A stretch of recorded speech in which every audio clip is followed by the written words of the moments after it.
continuing our coverage now on the arrest and termination of 2 former Phoenix police officers. They are accused of failing to report use of force, and they did not turn on their body cameras. So this was a real problem, and that was during a violent traffic stop. Phoenix Police Chief Matt Giordano joins us now in the studio. Thanks for being here. We appreciate it. Thanks for having me. There's some of this that, frankly, Chief, does not make sense to me. Let me just throw out the couple of things. Ostensibly, they thought, or they told you, they were stopping what they believe was an intoxicated driver. They bumped the back of the car with their patrol car. They get in there and they have tasers deployed, gun deployed, multiple tasers, physical altercation.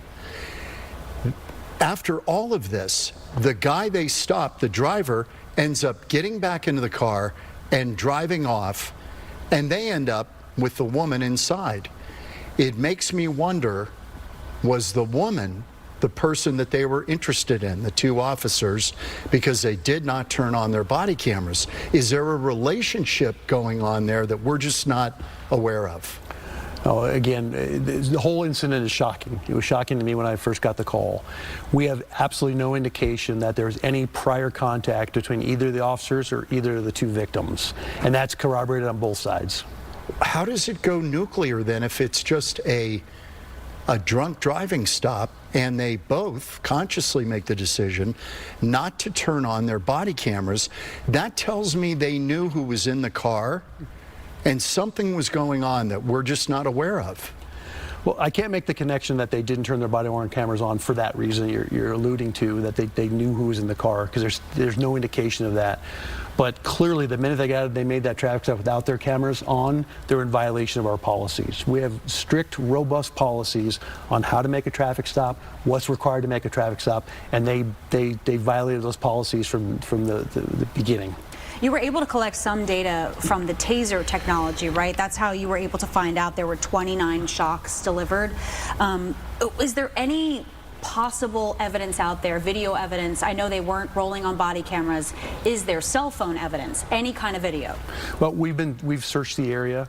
We do have some surveillance footage of the vehicle driving by, but it does not capture the actual stop itself. So we know, as of right now, we have no video evidence of what actually occurred during the stop. The victims didn't have their cell phones on rolling or either? Not that they've told us, and not that they've made available to us. We have no reason to believe they did. It's just so interesting to me that the 2 officers, and can you tell us whether they worked together a lot? They were on the same squad together. I know they've ridden together before. They were in the same car that night. I don't believe they were consistent partners. I don't believe they rode together every night. Because the decision to not turn on your body camera, you have both officers making that call. It's like they were working in cahoots with each other. They both made the decision not to turn them on. They made a conscious decision to violate policy. And they knew they were violating policy when they did. And again, why, if it's just a normal drunk driving stop? That's a question I still have, and that's a question we're trying to ascertain. But again, they just say they just didn't turn them on. They don't offer any further explanation. So they've been with Phoenix Police, both of them, several years, right? I think you said 8 or 9. One was 8, one was 9. Okay, correct. so how do we know that this is not recurring, that this was not a theme for them? And when was the last time that they were rolling on an incident with body camera?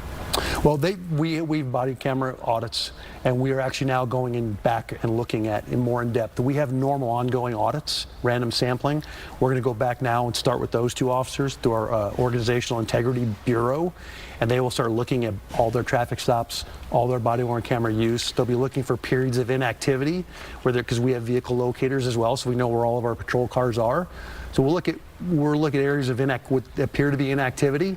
We'll look at their computer histories, because anytime you run someone through the computer, it comes up. You run a license plate, it comes up. We have that's all tracked. We also have MD messaging, so they can message the dispatcher.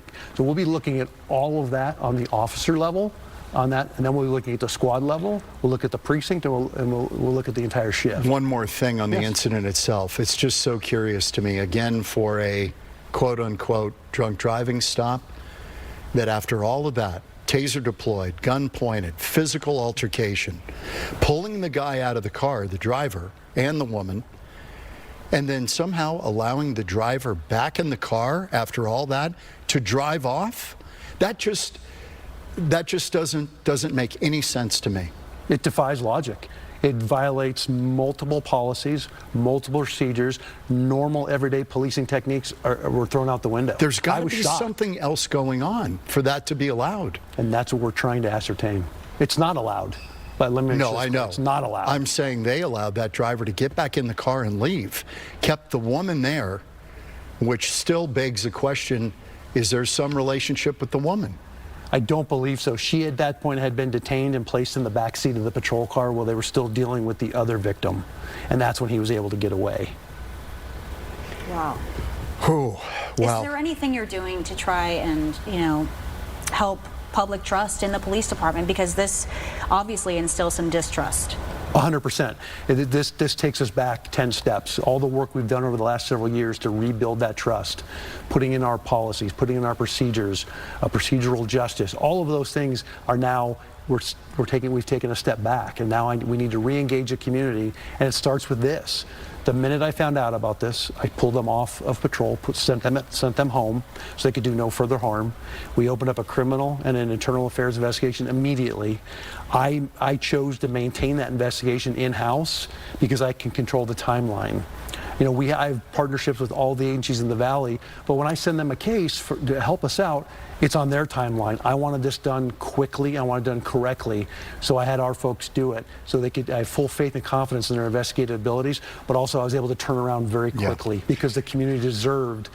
I can't talk about all the information, but they deserved as much as I could tell them as soon as possible. And again, they've been fired, criminally charged. Correct. Do you have worries that this is something systemic within the precinct? Yep, that's something that always concerns me, so that's why we have absolutely no evidence of that. There's no indication of that, but that's why we're going to be doing those robust audits and looking at everything to make sure that's not a problem, that this was just a one-off of two officers that intentionally violated the law as well as departmental policy. Chief and the trust of the Giordano, community. thank you. Yeah, we Chief, appreciate your thanks for time. being with us Good to tonight. see you. Thank you. You too. Okay. Thank you. We'll be right back after this.